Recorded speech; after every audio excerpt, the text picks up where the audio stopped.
This episode is sponsored by Masterclass. Learn from the best to be your best. Amateur Traveler, episode 884. Today, Amateur Traveler talks about hiking and heather, pubs and puffins, Crystal and the Copper Coast, as we go to Southeastern Ireland. This is Chris Christensen from Amateur Traveler. Let's talk about a road trip in Southeastern Ireland. I'd like to welcome to the show Amber Hagerty from ambereverywhere.com, who's come to talk to us about Eastern Ireland. Amber, welcome to the show. Thank you so much for having me on, Chris. I'm so excited to be here. Good. Me too. And we talk about Eastern Ireland. What is your connection with Ireland? So I moved to Ireland during the pandemic. I lived in Wicklow for about a year, and then I moved to Cork City, and then I was there for about 2 years. So I spent, about 3 years living in Ireland, and I had visited before. My partner's father is Irish, and it was just something that we kind of decided to do during the pandemic and were lucky enough to be able to do. And I had a wonderful experience there. So my time in Eastern Ireland is that kind of area between Dublin and Cork is one of my favorites. So I'm really excited to get to tell people about it and kind of share some of my favorite spots. Excellent. And why should someone go to Eastern Ireland? So Eastern Ireland, when I think about it, I picture this off the beaten track. I hear a lot of people who want to experience Ireland away from the tourist crowds. And not that I won't mention places where tourists go, but that region, when I'm talking for this episode about Eastern Ireland, I'm picturing Dublin to Cork, just around the coast on the eastern part of the island. It's a really adventurous, really local feeling place. And there's just a ton of exploring that you can do. You can get into the Wicklow Mountains. There's coastline. I'll talk about the Salty Islands, which are these incredible islands off the coast of County Wexford, where you can see puffins and all these seabirds. And so it has just this kind of magical quality to it. And it's a part of Ireland that I don't think many people think of when they think of Ireland. And so you get this kind of richness that I just love. And on top of that, you have all of these incredible hikes that you can do. I know there also are wonderful hikes in the West, especially in Kerry, but the Eastern hikes in Wicklow are so beautiful. And they're one of my favorite things in Ireland. They do is these wooden plank hikes. And so my favorite hike has those wooden planks. So it's super easy to follow. You don't have to worry about the fog. Well, you're getting a little ahead of us. Yeah, I'm getting ahead of myself. We'll get there. But yeah, so I think it's just a region of Ireland that really can offer a sense of wildness and adventure that is harder to feel just when you're seeing a lot of tourist buses. Cool. Okay. Well, where are we going to start? So I think we should start in Dublin. It's the easiest airport to fly into for most people and usually the cheapest. And I won't dwell on Dublin, but I do have a couple of spots that I think you should check out while Not that you don't think we should go to Dublin, but just that we've covered Dublin before on the show. You've covered Dublin before, and as someone who has lived in Cork, my duty to tell you that it is not the best city in Ireland. I say that a little bit tongue-in-cheek. All right. But there's a little bit of a rivalry there. So Dublin has some wonderful spots, and the place I would absolutely send you to if you drink alcohol is Bar 1661, and they have the best Irish coffee in the country. It's this really cool little bar a little bit outside of Temple Bar, which is a region in Dublin. Sure. A fairly touristy region, we'd have to say. It is. So you walk about 10 minutes from there. But this bar is really cool. It has a New York Irish fusion vibe to it. And you'll see a mix of tourists and locals there, but it just has the best Irish coffee. And they make it with, and I'm sorry if my pronunciation is wrong, but with poutine, which is like a traditional Irish spirit instead of whiskey. So you can try that. And it's like a lovely spot. So one of my favorite places in Dublin. And then I also would have to send you to Trinity College, which is just a beautiful campus. I know there's lots of other things to do in Dublin, but those are just spots I think you can't miss. Now, when I'm going to Trinity College, I'm usually recommending people do the library and the Book of Kells and all that. I don't know what you're recommending that people do at Trinity College. Ooh, so I've actually never done the Book of Kells, but I definitely would. I just have always been on a flash through. But yeah, I would say just walking the campus is really beautiful. And that if you can see the Book of Kells, I know we're recording this in 2023 and they're doing some renovations. We're actually recording this in 2024. We are. It is 20. But it's the 3 days third in. day. For those of us who are still writing 1998 on our checks, we will forgive you for saying it's 2023. It is 2024. So they're doing some renovations now or soon, just depending on when you're planning your trip. Just double check and make sure they're open if it's sometime close to when we're recording. But you should be able to still walk around the campus. I think they're just doing renovations on the area where the books are. Okay. Anything else we want to do in Dublin before we hit the road? I would send you to my favorite ice cream spot, which is Murphy's on Wicklow Street in Temple Bar. This is my favorite Irish creamery, and they have really delicious flavor. They have an Irish gin flavor. They also have brown bread, which is a traditional Irish bread, and they fry up the pieces. A wonderfully delicious traditional Irish bread.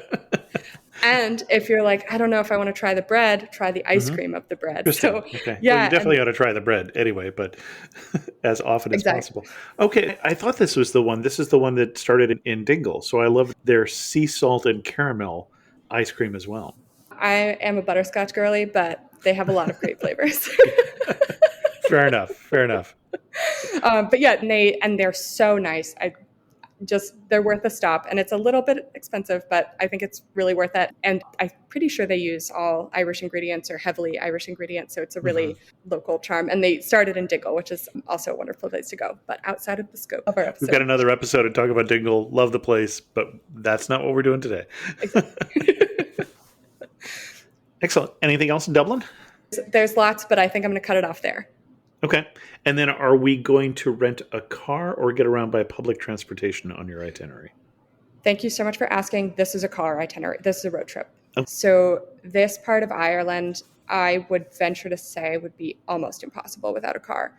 So you'll definitely need to rent one. As somebody who has rented a lot of cars in Ireland, and I know you know this, but if you're planning to use your credit card's insurance. Forget it. Yeah, Ireland, you can ask your credit card if they cover Ireland, and then they can provide a letter. And you have to ask for it ahead of time, but you can present that letter to the car rental company to use your credit card's insurance. It's a hassle. I didn't even know that was an option. That's interesting. Yeah. It's a hassle because you have to get that. You have to get it on letterhead. It has to specifically say Ireland, but you can do it. But if you don't, you're going to have to pay for the collision damage waiver, and it's going to add a lot of money to your rental. But anyway, you're going to need to drive on the left. You're going to need to drive on the left. Yep. And you might want to do your pit stop in Dublin if you're worried about driving, so that you're not tired when you do it. Yeah. Yep. Okay. So don't necessarily get off the plane and get into the rental car. I wouldn't recommend it. Okay. It's a rough go of it because those transatlantic flights are usually red eyes. I've done it before, but I don't recommend it for everyone. You should only do it if you really know you can sleep on a flight. Yep. And otherwise, there's lots of great places to stay in Dublin. Just do a night. But yeah, so definitely rent a car. And I would recommend personally against renting a really large car. Because you'll be on a lot of this itinerary is going to take you on small roads, and it's just going to be twice as stressful if you have this massive car. I find that for Europe in general is an upgrade is really a downgrade. The bigger the car, the harder it will be to get around and park and everything else.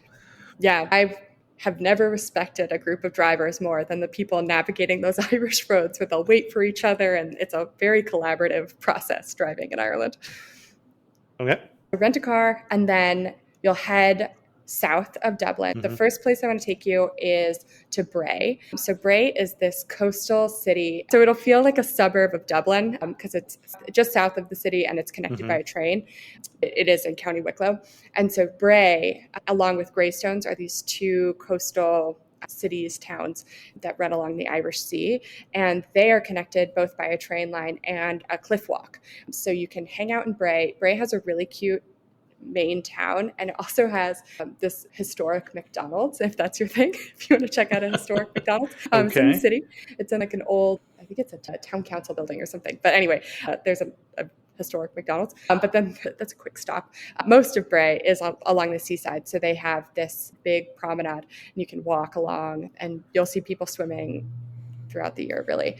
And then they have all of these restaurants that overlook the sea. So it's just this really fun, young, energetic town. Check that out. Did you have a favorite of the restaurants there along the promenade? Absolutely. My favorite is Daata, which is an Indian and Pakistani restaurant. And they have this amazing saag paneer, and it's a very cool vibe inside. And you can also get it to go if you want to take it back to your hotel or something. But they're honestly one of my favorite restaurants in Ireland. It's just a fabulous little spot right on the coast in Bray. Okay. And then one thing you could do is do the cliff walk to Greystones. And Greystones is a smaller town, and it's also on the seaside, but doesn't face the seaside. It's kind of tucked back a little bit. Mm-hmm. But in Greystones, there's this really famous local little restaurant. It's called the Happy Pear, which is a vegan spot. And they have a little farmer's market, and they have a restaurant, and they have made all of these cookbooks. They're really famous throughout Ireland, and you can find Happy Pear pestos and pre-made foods and things in grocery stores throughout the country. They have a nationwide reach, but it's just a really cute little spot in the main town. The two men who run it are brothers, and they're known to go swimming in the beach, and you might see them around. And there's a little cameo of them in the Netflix show, Somebody Feeds Phil, and he has an episode, he kind of features them. So if you want to do a little more prep, you can watch that episode. Okay. A Happy Pear is run by a Happy Pear. By a Happy Pear, exactly, of brothers. And then also on this first day, you can head to Enniskerry, which is a really cute little town. In 2021, it was the filming location for Disney's Enchanted movie. So they had it all done up in this really cool old storefronts and things. So it was it's just the kind of idyllic little town that you could use for a Disney movie. So it's really cute to kind of swing through. It's really small. It only takes a few minutes, but I would definitely stop there. And then nearby is Powerscourt. And Powerscourt, did you go to Powerscourt when you were in Ireland? No, I haven't really done this corner of Ireland. We're still only about an hour outside of Dublin, just for everybody's mental map. But Powerscourt is this really cool estate and garden. It's massive for an Irish garden. And you can walk around. The gardens are themed from different countries of the world. So they have this enormous Italian garden, and they have this cool little kind of creepy pet cemetery, and they have an English garden, so you can walk around, super kid friendly. For any Taylor Swift fans, there's a song, Sweet Nothing, where she talks about picking up a pebble in Wicklow, and I always imagine that she picked it up in Powerscourt, which is this beautiful garden. They also have a little restaurant in there. You can sit and overlook the gardens and have a glass of wine or have lunch or something. It's just a really pretty, really cool spot. And then the last thing just in that area is the Kilrettery House, which is a really local little spot. On Saturday mornings, they have a farmer's market in there usually. And they also have, for kids, they have a little challenge course. So if you're traveling with little ones, it's probably for kids around 10. And in the Kilrettery House, they have a garden that you can walk around. They have a really cute restaurant that has fresh green juices and salads and really tasty sandwiches. And it's just this estate that has this beautiful garden that you can walk around. So That's your first day in Wicklow. So for your second day, I wanted to have you go around Glendalough, which is one of my favorite spots in all of Ireland. So Glendalough is a lake, a glacial lake in the Wicklow Mountains. I always think of it as a kind of mystical or a little bit fantastical, this lake, because it has all of this lore surrounding it. Okay. But it's a beautiful lake where there's St. Kevin, who founded the monastery, which is nearby, which you should also definitely visit, is said to have lived in a cave up above the lake and have pushed women to their death when they came up to try to talk to him. So there's this kind of eeriness to it that I think is, anyway, if you go, you'll know what I mean. But it's just very cool and has a little bit of intrigue that I don't think you necessarily see in other places in Ireland. And so in Glendalough, and you can just go and visit the lake and walk around. There will be tour buses, but because you'll have a car, you can stay longer and do the hike around the lake on the Spinc Trail. And that hike takes about 4 hours. And it has these just unbelievable views out over the lake and of the Wicklow Mountains, and you can be up above them. If the heather is in bloom, you can see heather off on the wooded side. So it's just this really beautiful spot in Wicklow. And it is a kind of strenuous hike, so definitely. I was going to say, we're going to have to be climbing the mountains here to have the view. Yep, okay. Yep. It's a strenuous up. I like to do the hike clockwise because I like to do all of the hardest up first, but that's a personal choice. But yeah, it's just this incredible view. So you'll definitely need some snacks and some water. It's a big one, but totally worth the effort. And then after that, if you're tired or you just want lunch, there's a really cute pub that's just about 10 minutes down the road called the Wicklow Heather. You can also stay there if you wanted to. It's a pub and an inn, but they have pretty good food. They have some different options for people with dietary restrictions. It's just a cute space in the old style with the dark wood and things. If you have some more time and you want to see another garden, there's a really interesting one called Victor's Way. And this was definitely off the tourist track. And it is started by this man, Victor, and he commissioned these giant granite statues, and they all have a sort of social commentary. And my favorite one is this snake throne that overlooks the mountains that you can sit in. It's like the perfect Instagram spot. But that's this cool garden, and that's maybe 10 minutes from the Wicklow Heather. So if you have some extra time and you want to check out another garden, you could do that. There's also this really interesting little, or not that little, but there's a really cool kind of shop. I kind of think of it as Ireland's Whole Foods, which maybe hopefully it doesn't bother anybody that I said that, but it's called Avoca. And they have Avocas throughout the country, but my favorite one is in Kilmackennig. And again, I'm really sorry if I'm mispronouncing that, but they have a couple of restaurants. They have the Fern House Cafe, which has just this beautiful fern-covered dining room.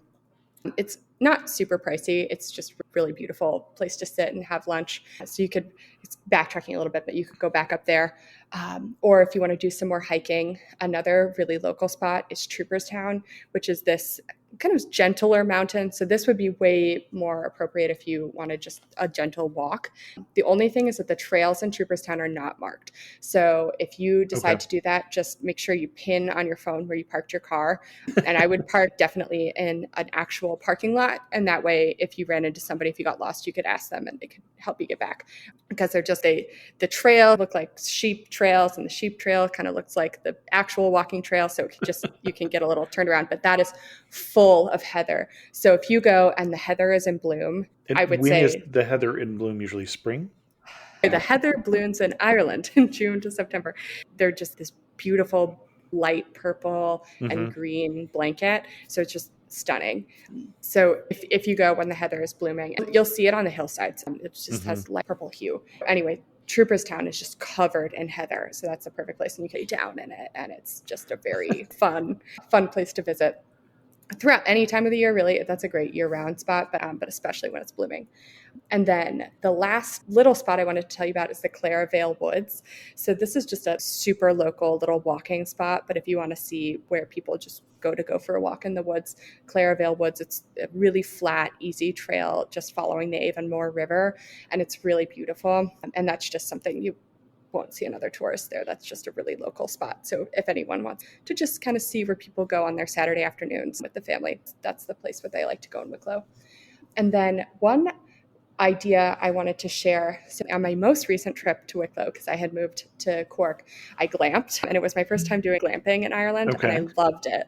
So I just wanted to say that there are some great glamp sites in Glendalough, and the one that I stayed at had little caboose-looking places where you stayed, and then you could walk to the bathrooms, and they had a game room, and they had all of these other little amenities, and it was just a really fun way to stay there. But you could also stay in a B&B or a hotel, so there's lots of options. But I just had a great time glamping, and I think it could be a really fun thing to do if you wanted to camp, but didn't bring a tent or a sleeping bag or anything.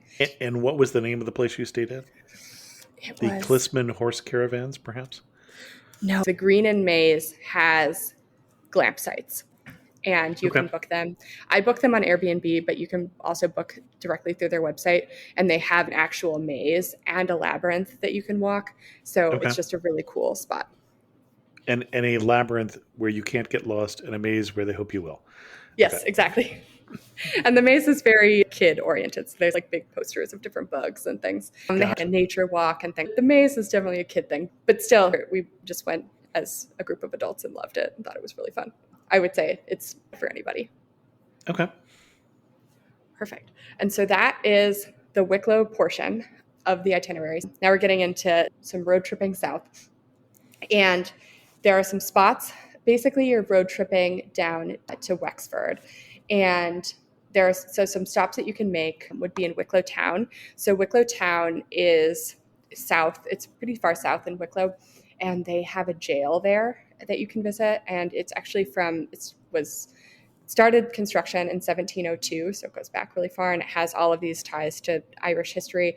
And you can walk around, and if you've ever been to the other jails in Ireland, they have the statues of people, and so it's really very realistic, I think. And it's very interesting to see, and it was definitely memorable. And they have a little cafe, and you can sit outside and have breakfast if you want. So the jail is there, and then they have a little seaside harbor. And in the harbor that you can visit, they have a fish shop, and it's just a very small, it would only take a few minutes to walk around, but you can see kind of where people in Wicklow visit and where they buy their fish. And the fish place has a restaurant, you can eat there. And then there's a little lookout point just maybe a few minutes walk from the harbor that has the ruins of an old castle, and you can climb up there and look around. So it's a quick stop on your road trip, but definitely if you wanted to visit an Irish jail, skipped, I hope I'm not mispronouncing this, but Kilmena, the big famous jail in Dublin. Yep. If you missed that and you wanted to do a jail, you could do the Wicklow jail. And then you can head a little bit further south. One of my favorite little spots to eat is in this town, Arklow. It's called Loco Grocer, and they have just great brunch.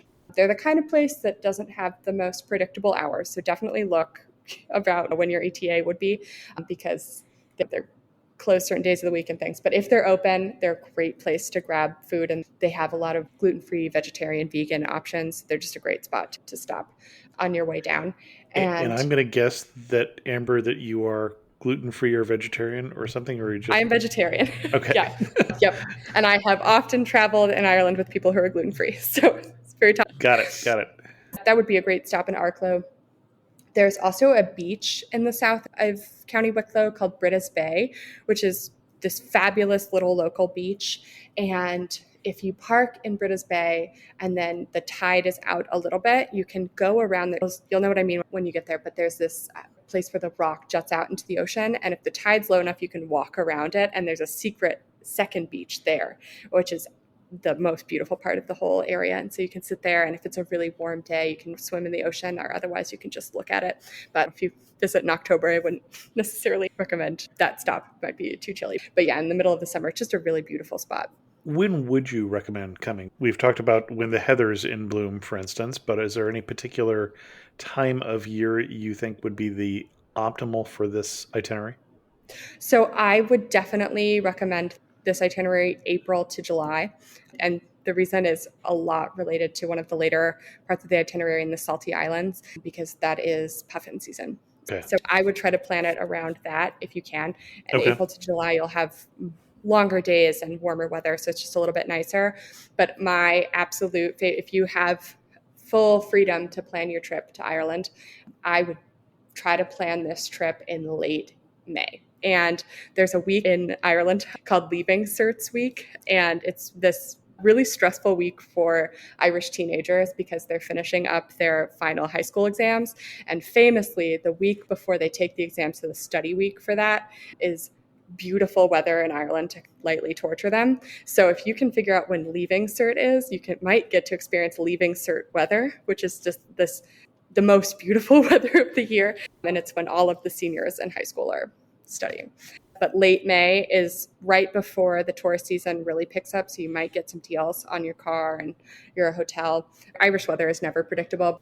May seems to, in my experience, be a decent month for weather. Anything could happen, but your chances might be a little bit better in May.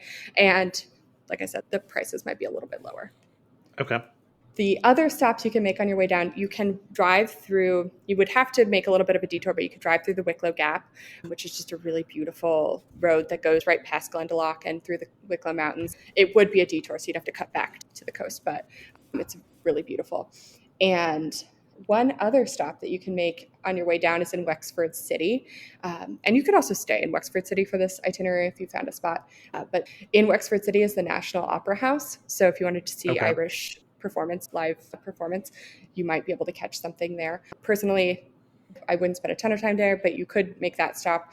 You could also, if you found a nice place to stay there, you could stay there. Or other ways, you'll want to make your way down to Kilmore Quay. And that's where you'd want to be the night before because of the next day in the itinerary.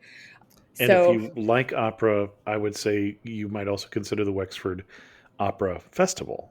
Ooh, I didn't know about that. I'm not a big opera fan, but just FYI. Ooh, yeah. Definitely.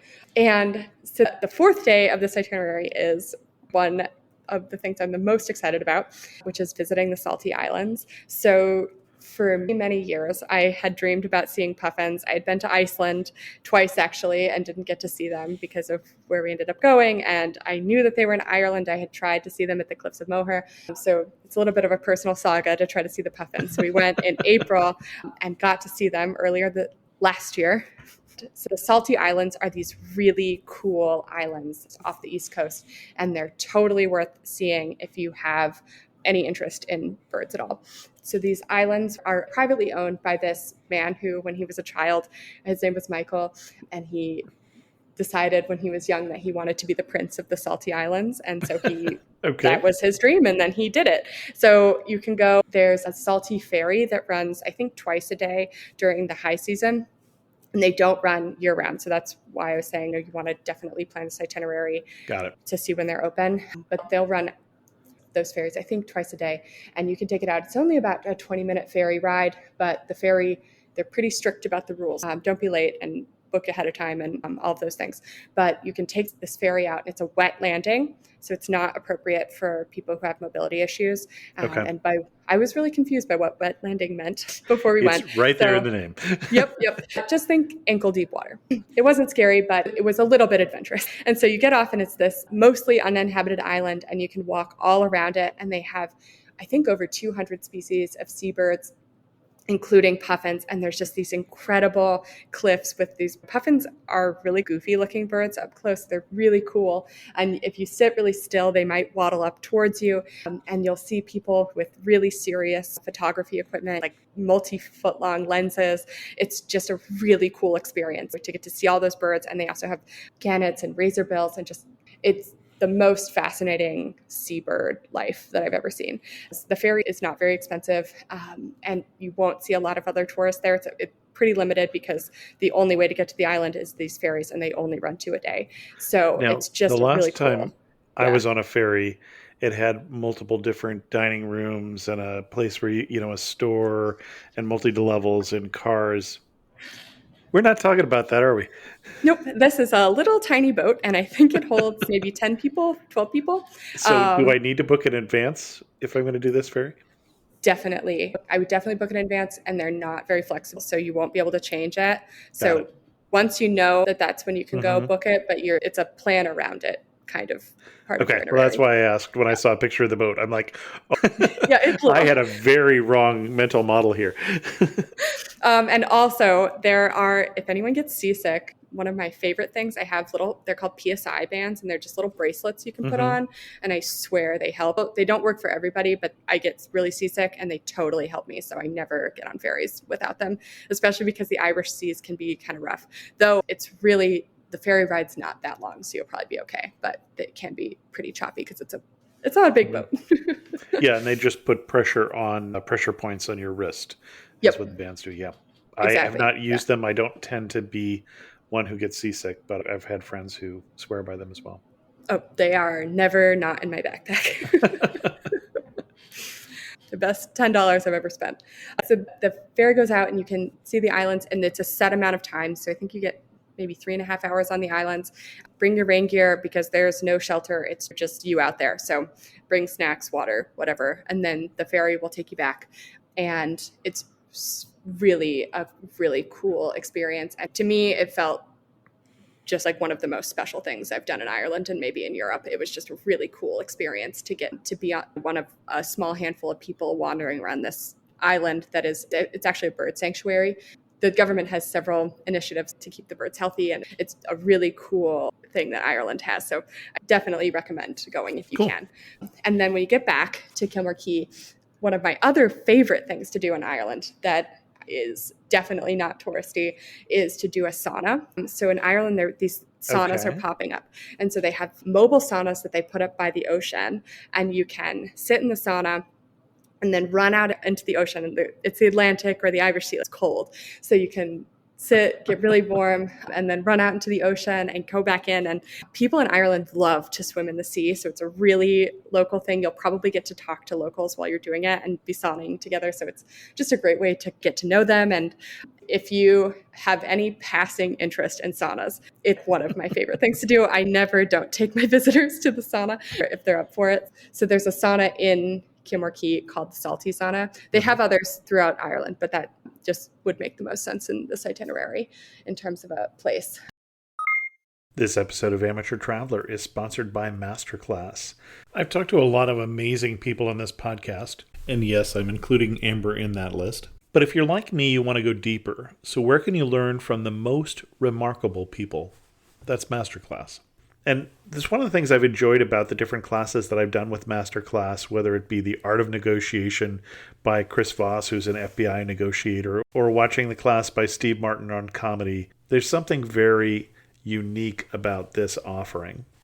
It's almost February as this comes out, and you may think that it's too late to make resolutions, but it's not too late to change.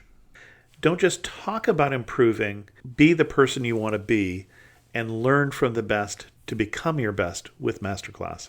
Masterclass offers 180 world-class instructors, so whether you want to learn cooking and are doing so with Gordon Ramsay, or you want to learn about writing and you're doing so with James Patterson, Masterclass has a class for you. You get unlimited access to intimate one-on-one classes with the world's best. There are over 200 classes to choose from, with new classes added every month. And right now, our listeners will get an additional 15% off an annual membership at masterclass.com/traveler. Get 15% off right now at masterclass.com/traveler. Again, that's masterclass.com/traveler. And thanks to Masterclass for sponsoring this episode of Amateur Traveler. And then you can spend the evening in Waterford City. So the most famous thing to do in Waterford is to see the House of Waterford Crystal. And it is so ornate. Did you do that when you were on your trip? Did you No, see I haven't been to this corner of Ireland. Okay.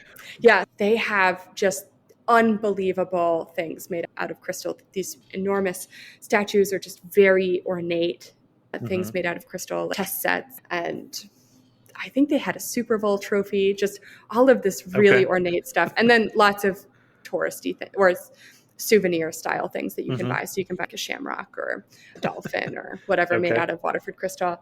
And then, of course, they sell glasses and things. It's a cool thing to do. And then they also have tours. I've never done it, but you could do a tour to see how they make the crystal, which I'm sure would have been very cool. But we were mostly just admiring the crystals when I went. But yes, that would be one thing to do. And then Waterford City has some restaurants. You could stay in Waterford City. The whole area, there's lots of B&Bs in the outside if you wanted to do something more in the countryside. But that's kind of Waterford City. Any particular recommendations? You mentioned restaurants and B&Bs. In Waterford City, my only restaurant recommendation in Waterford City, they have actually a location in Tramore too. So you could go to either, but my favorite bakery in Ireland is the Seagull Bakery, and they make sourdough breads, and they have these just delicious sandwiches and breakfast pastries. So they just have two locations. So you could go either in Waterford City or in Tramore. Okay. So for day 5, I love this little seaside town called Tramore, and it's really small, but it has a really cool hilly town. So you can walk around, and the town kind of curves around, and then down on the seafront, there's this boardwalk would be really fun if you had kids with you. And then there's also just this big open beach. And when the tide comes in, it covers the beach up entirely. So if you go and it's all water, it's because the tide's in. But when the tide's out, there's this just big, giant, open, sandy beach. And so you can swim, you can play in the sand, you can walk around. There's tide pools. It's just very, very beautiful. But then in Tramore, so there's this 19th century Irish travel writer named Lafcadio O'Hearn, and he's actually related distantly to my partner, but he was an Irish travel writer, and he traveled all through the Caribbean and the US and wrote about traveling. And then he ended up moving to Japan and married a Japanese woman who was part of a samurai family and was one of the first Japanologists. As one does, sure. Yeah, as one does. And he was the first Japanologist after Japan started to open itself up to the West. And so he was one of the premier voices for translating Japanese culture to the West. And he spent his summers as a child in Tramore. And so there's a garden dedicated to him, the Lafcadio O'Hearn Japanese Garden. So there's just beautiful Japanese gardens in Tramore that you can walk around. And the coolest part of the story, you can edit this out if it's too long, but the coolest part of the story is that great-granddaughter of Lough O'Hearn has been retracing his steps. So she's been going to all the places that he traveled when he was younger. And part of that, she went to Tramore to visit these gardens where her great-grandfather had lived and ended up falling in love with someone who was working at the gardens. And so now she lives in Tramore. So there's just this cool connection to this garden. But anyhow, there's the beautiful gardens and then the really cool bakery, Seagull Bakery. And there's a pizza shop right along the coast by the boardwalk. So it's just a really fun, small town. And locals in Ireland probably know about it, but it's not a touristy spot. So it's just a really cool place to walk around and experience the coastal Irish life, especially with a little bit of a small town flair. Cool. The other thing that you can do if you go to Tramore and you don't want to walk the gardens, or if it's cold or it's a little too chilly to be at the beach, is to do the Waterford Greenway. So there are two greenways that I love in Ireland, the other one's in Limerick.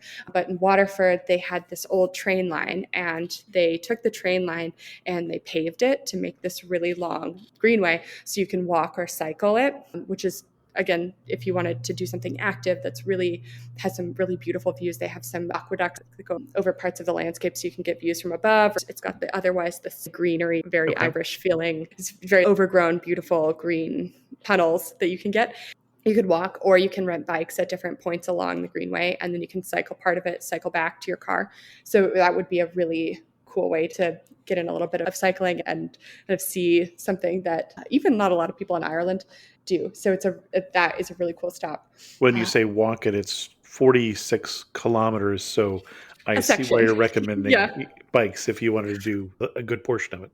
Yep. Yeah. And it's pretty flat. So it's really nice for cycling. I've done it from a few different places. I don't think it super matters. I don't think it really matters where you start and end. I would just do whatever's convenient for wherever you are and your next stop. So I wouldn't say any one section is must do. I would just stop along it. So those are the two things you could do. You could also, if you wanted to, on your 5th day or on your 6th day, depending on what your interest level is and how active you want to be, there's a really beautiful hike in County Waterford called, I really hope I don't mispronounce this, but Cumshinan. It's this beautiful lake that's set up a hill. So you hike up a hill and there's this lake with these big rolling hills, and then it's surrounded by this giant rock wall of cliffs. You can walk up to the lake. That I would say anybody could do that. Anyone who does mild hiking probably easily manage that. There's also a hike that goes up and around the lake. And I want to say here that as somebody from Colorado, those are my credentials, hiking in Ireland can be really dangerous because of the fog. And so if the fog is in, do not do this hike. If it's not a really clear day, it's not worth it because it just does have some drops and it's really not safe in the fog. If it's really clear and you're a really experienced hiker, you can hike around it. And one time I was trying to do it and had to turn around because it did get foggy, but I got to see this really cool phenomenon called a Brock inspector. Do you know what that is? No. So it's this cool thing that can happen when you're above a cloud and the sun is behind you. It can create a rainbow around you, and it looks like your shadow is in the cloud and it has a rainbow halo. It's really cool. Apparently they're pretty rare. So I have some photos of it, but it was just this cool natural fog phenomenon that I got to see when I was there. But yeah, that hike is really beautiful, but just clear days only is my advice. But the lake, you shouldn't have any trouble. You could get to the lake even if it's a little bit foggy, but just don't attempt that hike up around. And I think on all trails it says it's moderate. Hiking in Ireland can just take some judgment, and I wouldn't do it if it's not crystal clear. Okay. And are there crystal clear days in Ireland? I mean, there's a reason it's very green. Yeah, there are. They're not super predictable. So I have tried to do that hike several times and had to turn around just because it was too foggy. It depends a lot on where you are, but that area, I'm sure there's a really good reason. I don't know what it is, but it does tend to attract the clouds because it's up a little bit higher than the farmland around it. So it's just worth being cautious. But yeah, you can get multiple days in a row, actually, of beautiful clear weather. It's just most days are a little drizzly. Got it. There is no bad weather, only inappropriate clothing. Exactly. And also wear sunscreen anyway, because you can still get sunburns in Ireland. Okay. But yeah, so for your 6th day, there's this really cool area that is called the Copper Coast, and it's actually a UNESCO geopark. The other Oh, geopark you probably have heard of, which is the Cliffs of Moher and the Burren. yeah, yeah. But the Copper Coast is actually also a geopark. And UNESCO geoparks are basically areas that UNESCO decided have geologic and cultural significance. So this area was a really important mining area. And it is so beautiful and it's great for camping. So this whole itinerary, you could camp if you had camping equipment, but you could absolutely camp the whole time. I know not a lot of people travel with a tent and sleeping bags, but the Copper Coast is a place I really love to camp. So that's just an option that you could have in your mind. But there's also B&Bs and hotels throughout the area. But the Copper Coast has one of my other favorite beaches, which is Bunmahan. And then if you go to Bunmahan, which is this beautiful sandy beach that you can walk across, and in the dunes they have a walkway that walks up above it, and it's really popular for camping because there's public facilities for bathrooms and things behind the beach. But then if you go a little bit southwest of the beach, so keep following it southward, there is this incredible little hidden beach called, I'm really sorry if I'm mispronouncing this, but it's Tranambo. It's secluded, and you basically walk up across a cliff, and then there's stairs that go down to it, and it has this rock spire, and it's sandy, and it's just this incredible little secluded beach, and you can sit there. And the last time I was there, I just sat and meditated. The waves are coming in, and it's so beautiful. And there's not very many people there. It's really not a popular spot, it's not a touristy spot. It's just this incredible little gem in Ireland. And then the rest of the Copper Coast, you can drive along it. It's really pretty. There's also a town at the other end called Dungarvan. And Dungarvan, funny or not, has a really great churro spot. So if you like churros, I don't know how they ended up there. But I don't associate them with Ireland. Me either, but they're there and they're great. They have like a really great little caramel dipping sauce. But that Dungarvan would also be a good place to start the Greenway if you wanted to do that going back up. The Greenway ends there. So this day, like I said, you can mix and match, but that would be the Copper Coast Drive, and you're basically road tripping down to the Cork area, essentially to Cork with all and those the stops. churro spot is Curiosity. Curiosity. Appropriately whimsical. And then for your last day, I had to bring you into County Cork. And I have some spots that are a little bit outside of the city. I could go on and on about the city of Cork, my former home. But just outside of Cork is Cove, which is a really popular spot. They have the Deck of Cards houses that are really beautiful, and the church. There's also Spike Island, which Deck of Cards houses. This is the multi-different colored colorful row houses. Okay. Exactly. So you could do that. You could also there's a cliff walk called the Ballycotton Cliff Walk, which is really beautiful. And it just walks along the coast. And then there's also Blarney Castle, which is a very popular thing to do. And I would say, I'll go out on a limb and say, I don't think it's overrated, but it is scarier. I don't know. Did you do it when you were in Ireland? No, I, again, haven't been to Cove. Or haven't been to Blarney. So Blarney Castle, you go up the castle to kiss the Blarney Stone, and the Blarney Stone, and just to warn anybody listening who's never seen pictures, you're like dangling upside down looking at the grass people below holding you to keep you from falling to your death. Yes, there's a guy who's there and his whole job is just to keep you from falling upside down off the castle. So it's a little more hardcore than it sounds. What is his success rate? That would be the other thing I would want to know. But as far as I know, 100%. But they do have a little drawing of a guy having his foot held from the top of the castle. So I don't know what the whole history is. But I think the guy who's up there is doing a great job. So no one in our whole group fell. And the gardens that go around Blarney are really beautiful. I actually have a friend who lives in the Blarney Gardens in the kind of private residence part. The gardens are totally beautiful and worth walking around, especially during the summer. I grew up with horses, so they have this cool stable that they turned into a cafe, and you can sit in the horse stalls, and it has all these old posters and things, just really cool. So I would say the gardens are definitely worth visiting, and the price ticket to get into Blarney can be a little bit steep, but I would absolutely say it's worth doing once. Okay.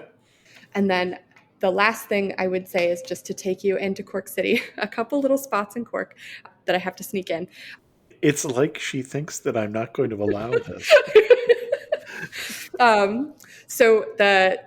In Cork, there's a fort called the Elizabeth Fort. It's free to enter, and it is one of my places I always take people when they visit. It's on the south side of the city, and you climb up, and there's this stone relic of the old fort, and it has this just incredible views of the River Lee and of Cork City. It's free to visit. There is a whole little museum that you can visit, but I would say you could go just for the view. So climb up there and look around. It's absolutely worth it. And there's also nearby that really cool little pub called O'Show, and it's a modern, just a really fun modern pub. And then really close by, there's a really great Japanese place called Miyazaki's. So you can get the Miyazaki and take it into Osho, and they have music a lot of times, or they have just a great place to sit. And they also have tea. So if you're not a big drinker, but you wanted to see a pub, they have a whole tea menu. So it's a great place to sit and have a pint or have a cup of tea, and they have herbal teas, lots of choices, not just berries. But yeah, it's just a great little spot. Okay. And one other spot, I sent you to Bar 1661 in Dublin, which I think has the best Irish coffee. I think the second best Irish coffee is at the Shelburne Bar, which is in the Victorian Quarter in Cork, so on the other side of the city. And it's this really beautiful old wood, just whatever you're picturing for a pub, this is it. And it has just this incredible selection of whiskey and super, super knowledgeable staff. So you can ask them, if you are a whiskey person at all, you can ask them. Actually, if you're a whiskey person, you should probably go to Middleton and do the Jameson Distillery tour. But if you're a casual whiskey person, you can go to the Shelburne Bar, and they'll have flights. The staff there, they're just encyclopedias for Irish whiskey knowledge. It's a really great place to stop, and they are just really snug. It does get really busy on the weekends, but if you go during the week, it's just a great spot to sit and hang out and learn a little bit about Irish whiskey. You've come to the end of your itinerary here that you had planned. Anything else people need to know before they start booking their tickets for Ireland here?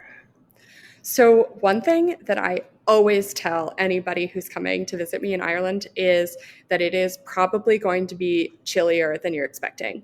Ireland is a chilly island, and it does have, exactly like you were saying, there's no bad weather, only bad clothing, but definitely layers are your best friend, and make sure that you have waterproof layers, including waterproof shoes, because if all your clothes get wet and you can't get dry, it's just not a fun time. So be prepared for just chillier temperatures, especially because this itinerary takes you along the coast and in the Wicklow Mountains, which are just some of the chilliest parts of Ireland. So be prepared.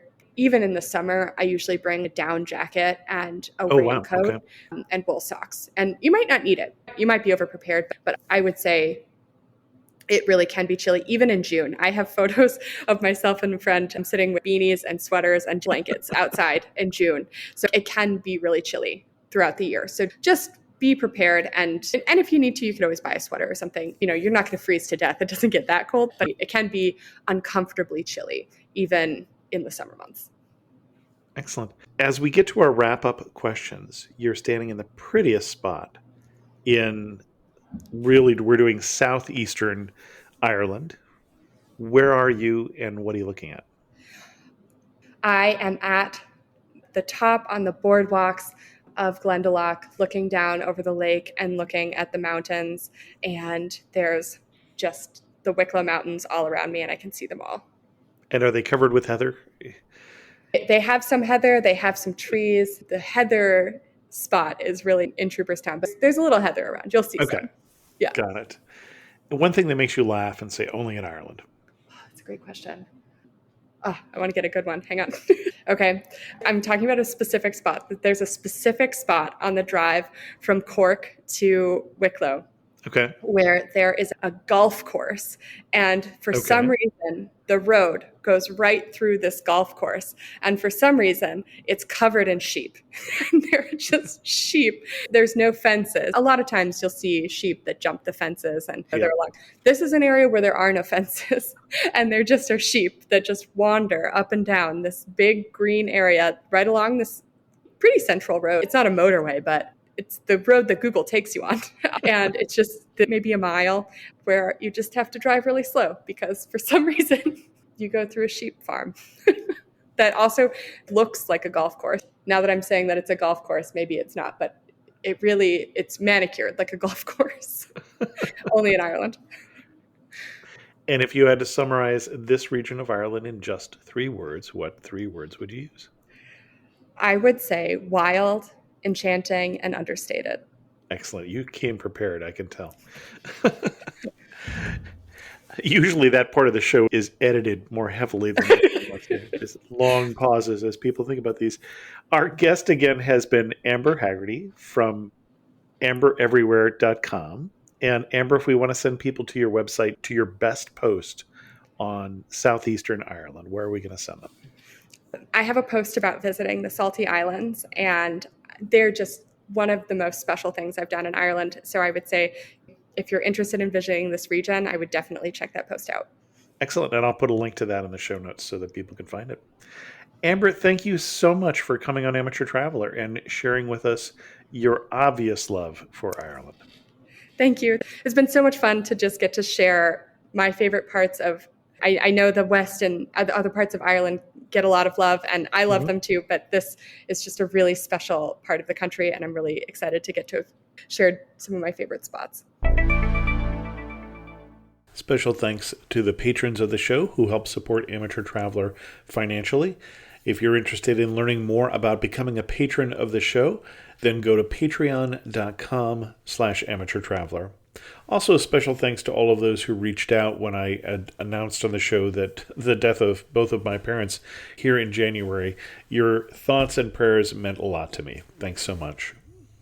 I heard recently from Ophelia, who said on the episode on Malta, like the simplicity and real people itineraries, I also create my own itineraries, and I love listening to your podcast. Thank you. And you are so welcome. I heard a while back from Jody, who said, thanks so much for your podcast. It's easily my favorite podcast, and I so appreciate the information on such a variety of destinations. I'm preparing for a trip this summer to New Brunswick, Prince Edward Island, and Nova Scotia, and would love to hear more about those areas from one of your experts. I see that you did a PEI episode in 2010. I'll give it a listen, but would love to learn more about New Brunswick, specifically the Bay of Fundy, and Nova Scotia, specifically Halifax and the Cabot Trail. Not sure if this area is on your radar for a future episode already, just wanted to mention it in the hopes that maybe it could be. Thanks for considering, Jody. And I mention that because when Jody talks about my experts, those of you who are listening, many of you are my experts, and so I'm always open to people pitching me episodes of the show from listeners, from other bloggers and podcasters, from travel writers and travel journalists. So let me know if you've got a great episode for me, whether it be New Brunswick, PEI, Nova Scotia, or something else. There are certainly places we either haven't covered recently or that we haven't covered at all. There's actually one or two places we've never covered, and you could help me solve that problem. With that, we're going to end this episode of Amateur Traveler. If you have any questions, send an email to host@amateurtraveler.com, or better yet, leave a comment on this episode at amateurtraveler.com. And thanks so much for listening.